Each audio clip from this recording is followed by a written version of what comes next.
Toyota C-HR এটা হচ্ছে টয়োটার first এমন একটা কার যেটা দেখে আমি বুঝতে পারছিলাম যে হ্যাঁ টয়োটা মডার্ন গাড়িও বানায়, শুধু Allion Premio Axio X Corolla এগুলাই বানায় না। হ্যাঁ প্রাডো আমি আরো অনেক আগেই দেখছি, বাট ওইটা আর এইটার মধ্যে তফাৎ আছে। আজকে ভিডিওতে আমি আপনাদেরকে বলবো এই টয়োটা সিএইচআর মানে এই টয়োটার কুপে হাই রাইডারে কি কি রয়েছে, রাইডিং ফিল কেমন, অ্যান্ড কোন টাইপের মানুষের জন্য এই গাড়িটা বেটার হবে।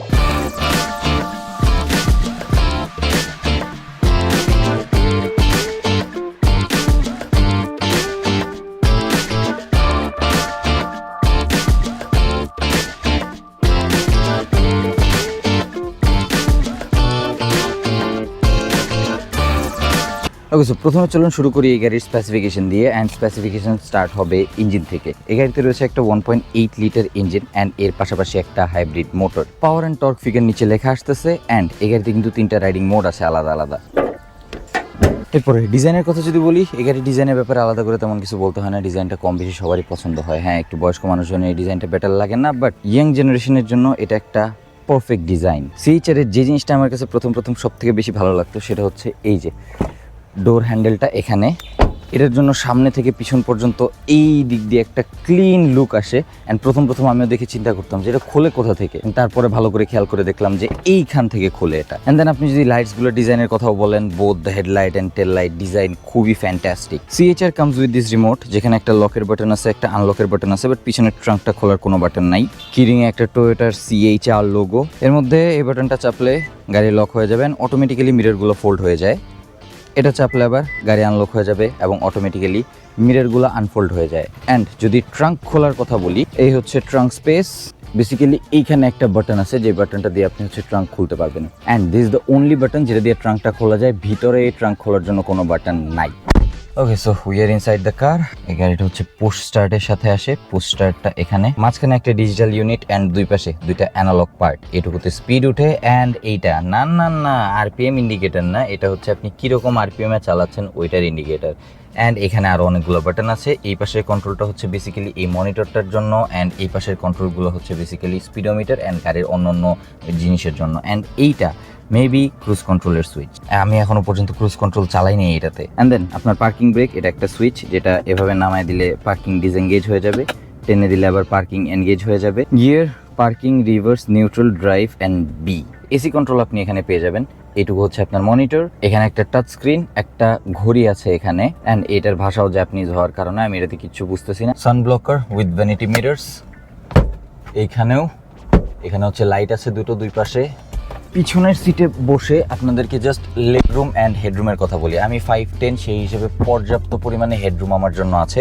অ্যান্ড লেগরুমের কথা যদি বলি, এখানে একেবারে কম না। আমি সিটটা একটু সামনে করে রাখছি। নর্মালি আমি হালকা একটু পিছিয়ে রাখি, একটু সামনে করে রাখাতে দেখা যাচ্ছে যে আমার জন্য প্রপার একটা লেগরুম আছে এখানে। সিটের পজিশনটাও খুবই কমফোর্টেবল। খালি আনকমফোর্টেবল যে জিনিসটা সেটা হচ্ছে আপনি যদি বাইরের ভিউ দেখতে চান, এইখানে জায়গা খুবই কম। এখানে উইন্ডোটা খুবই ছোট, যেটার জন্য আপনি বাইরের ভিউ তেমন একটা বেশি দেখতে পারবেন না। আমি অনেককে এখন পর্যন্ত বলতে শুনছি যে সিএইচআর এর প্যাসেঞ্জার সিটগুলো ভালো না, বাট এখন পিছনে বসে আমি দেখতেছি না, লেগরুমও পর্যাপ্ত পরিমাণে আছে, হেডরুমও পর্যাপ্ত পরিমাণে আছে। অ্যান্ড সবাই যেটা বলে যে এই পাশের যে কার্ভটা, এটা একদম সোজা কাঁধের উপর দিয়ে ওঠে। ভাই পর্যাপ্ত জায়গা আছে এখানে, আনকমফোর্টেবল লাগার মতো কিছু নাই। আপনাদেরকে সিএইচআর এর রাইডিং এক্সপিরিয়েন্সের কথা বলি। রাইডিং এক্সপিরিয়েন্সের কথা বলতে গেলে আপনাদেরকে আগেই বলে নিতে হয় এই গাড়িতে কিন্তু 3টা রাইডিং মোড আছে। একটা হচ্ছে ইকো, একটা হচ্ছে নর্মাল অ্যান্ড আরেকটা হচ্ছে স্পোর্টস। আমি ম্যাক্সিমাম টাইম এই গাড়িটা 2টা মোডে চালাইছি। এক হচ্ছে ইকো, এক হচ্ছে স্পোর্টস। নর্মাল মোডে সচরাচর তেমন একটা চালাই নাই, বাট হ্যাঁ স্পোর্টস মোডে রেখে আপনি যদি গাড়িটা অফ করে দেন, তখন আবার স্টার্ট করলে গাড়িটা অটোমেটিক্যালি নর্মাল মোড থেকেই স্টার্ট হয়। সো হ্যাঁ, হালকা পাতলা নর্মাল মোডেও চালানো হয়েছে। রাইডিং ফিলের ডিফারেন্সের কথা বলতে গেলে হ্যাঁ এই জায়গায় ডিফারেন্স আছে। 3টা রাইডিং মোডে ডিফারেন্স ভালো মতো ফিল হয়। স্পোর্টসে দিলে পরে অ্যাক্সিলারেশনটা খুবই কুইক হয়ে যায়, যেটা ইকোতে একটু স্লো থাকে। অ্যান্ড দেন যেহেতু 4টা চাকায় ডিস্ক ব্রেক, সো এই গাড়ির ব্রেকিংটাও খুবই ভালো, ব্রেক ধরে কনফিডেন্স পাওয়া যায়। অ্যান্ড এই গাড়িটার হাই স্পিড স্টেবিলিটি খুবই ভালো। আমি এই গাড়িটা মোটামুটি ভালোই টানছি, একদম ফুল লোড সহ, মানে 3টা মানুষ, 6টা বিড়াল আর এদের লাগেজ টাগেজ সহ। কখনো আমার কাছে মনে হয় না যে গাড়িটা ডিসব্যালেন্স হইতে পারে, ভালো ব্যালেন্সে ছিল। ঢাকা শহরে আসছি আবার, এই 7 দিন গাড়ি চালাইছি আমি ঢাকার বাইরে। এই 7 দিনে টেসলা নিয়ে টেনশন করতে হয়নি, এখন আবার একটু টেসলা নিয়ে দেখে গাড়ি চালাতে হচ্ছে। এই গাড়ির ভালো লাগার মতো জিনিসগুলো যদি বলি, তাহলে প্রথমত পার্কিং সেন্সরটা আমার কাছে খুবই ভালো লাগছে। পার্কিং সেন্সরটা খুবই সুন্দর কাজ করে। অ্যান্ড এই যে পার্কিং সেন্সরটা আপনাকে জ্যামের মধ্যে স্লোলি গাড়ি চালাতে প্রচুর হেল্প করবে। যখনই আগে এরকম কোনো টেসলা মামা ঘুরে দিবে বা হুট করে ব্রেক করে দিবে, এখানে পার্কিং সেন্সরে আপনাকে জানাই দিবে। এই যে দেখছেন, সামনে কিছু একটা আছে, যাওয়া যাবে না, মামা চলে গেছে, এখন আবার সামনে ফাঁকা, বাস এটা অনেকটুকু স্পেস রেখে এই সেন্সরটা ব্লিঙ্ক করা শুরু করে। সো আপনি যদি শুধুমাত্র এই সেন্সরের উপরে ভরসা রাখেন, লো স্পিডে আপনি কোনো কিছুর সাথে বাজায় দিবেন না, এটা কনফার্ম। অটোমেটিক ব্রেকিং সেন্সর যেটা, এটাও খুব ভালো মতো কাজ করে। এই গাড়ির মাইলেজ আমার কাছে তেমন একটা পছন্দ হয় নাই, মাইলেজটা আরও একটু বেটার হইতে পারতো। এই সেম স্পেসিফিকেশনের সাথে আরও অনেক গাড়ি আছে যারা এর থেকে ভালো মাইলেজ দেয়। এই গাড়িতে আরও একটা জিনিস আমার পছন্দ হয় নাই, দ্যাট ইজ এখানে কোনো ট্যাকোমিটার নাই, এখানে একটা আরপিএম মিটার দরকার ছিল।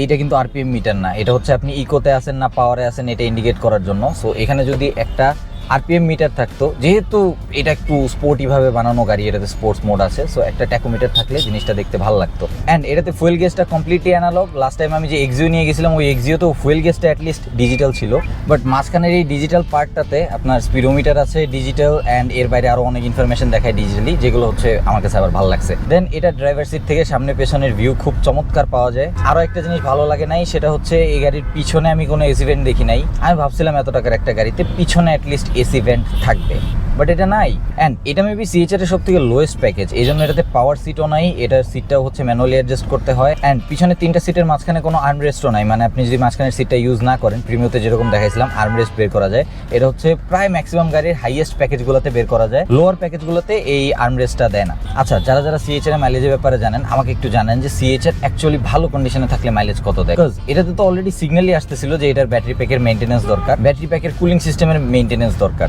সো এটা তো অবভিয়াসলি ব্যাটারি ম্যাক্সিমাম পারফরমেন্স দিচ্ছে না। এখন আমি আপনাদেরকে বলি এই গাড়িটা কাদের জন্য বেটার হবে। ওয়েল, অবশ্যই আমার বাপের বয়সী কোনো একজনের জন্য এই গাড়িটা তেমন একটা ভালো সুইটেবল নাও হতে পারে, বিকজ তার কাছে এই গাড়ির লুকস না পছন্দ হতে পারে, অ্যান্ড সে পিছনে বসবে, সে পিছনে বসে বাইরে তেমন কিছু দেখতে পারবে না, তার কাছে পিছনের জায়গাটা একটু সাফোকেটিং লাগতে পারে। বাট আমার বয়সী যারা আছেন, যারা নিজে গাড়ি ড্রাইভ করতে পছন্দ করেন, তাদের জন্য এইটা একটা পারফেক্ট চয়েস হইতে পারে। I mean not a perfect choice, মানে আপনি যদি গাড়ির একটু ফাঙ্কি ডিজাইন পছন্দ করেন তাহলে অবশ্যই সিএচআর এর ডিজাইন আপনার ভালো লাগবে। আর যদি আপনি এরকম কেউ হন যে শুধুমাত্র গাড়ির পিছনে বসে থাকা পছন্দ করেন, আপনি গাড়ি চালাবেন না, গাড়ি চালাবে ড্রাইভার, তাহলে এই গাড়ি আপনার জন্য না, বিকজ পিছনে বসে আপনি তেমন একটা ফিল পাবেন না এই গাড়ির। ব্যাস 7 দিনে সিএচআর নিয়ে এই কয়টা ইনফরমেশনই গ্যাদার করতে পেরেছি। এখন এর বাইরেও যদি আপনার আর কোনো কিছু জানা লাগে যেটা ভিডিওতে ইনক্লুড নাই, জাস্ট কমেন্ট ডাউন বিলো, আমি রিপ্লাই দিয়ে দিব। আশা করি ভিডিওটা আপনাদের ভালো লেগেছে। আজকের ভিডিওটা চলুন এখানে এন্ড করি। That's it for today. Thanks for watching. See you in the next one. Till then, stay subscribed and keep watching Tajul Islam.